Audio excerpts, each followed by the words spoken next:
L'objectif, il va être simple cette saison. C'est comme on l'a bien répété, on est vraiment dans une phase de reconstruction.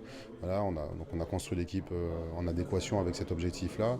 Mais on sait aussi que le Belema est un club ambitieux, et on veut pérenniser au moins son statut je veux dire, de grosse écurie du championnat de France, donc c'est-à-dire figurer en play-off, mais certainement dans le top 4 pour être bien loti et avoir l'avantage du terrain sur des phases de finale justement. Et puis si on devait participer en tout cas à l'Euroleague, c'est vraiment emmagasiner un maximum d'expérience de façon à faire grandir l'équipe et de façon à devenir de plus en plus compétitif justement en championnat.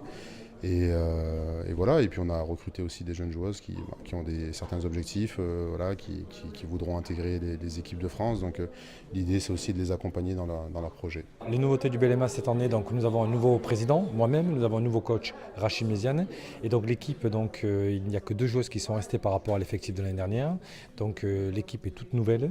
Les objectifs sont simples, c'est en Euroleague faire le meilleur papier possible et emmagasiner de l'expérience et pouvoir trouver que les joueuses se retrouvent.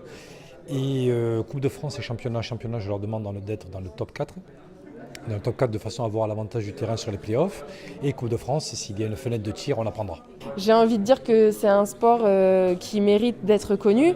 On a eu la chance d'avoir de très bons résultats au sein du BLMA, mais effectivement, on n'en parle pas assez. Après, c'est vrai qu'il y a pas mal d'autres sports féminins sur Montpellier, mais il faut venir nous voir parce que ça mérite et on a besoin d'être connu.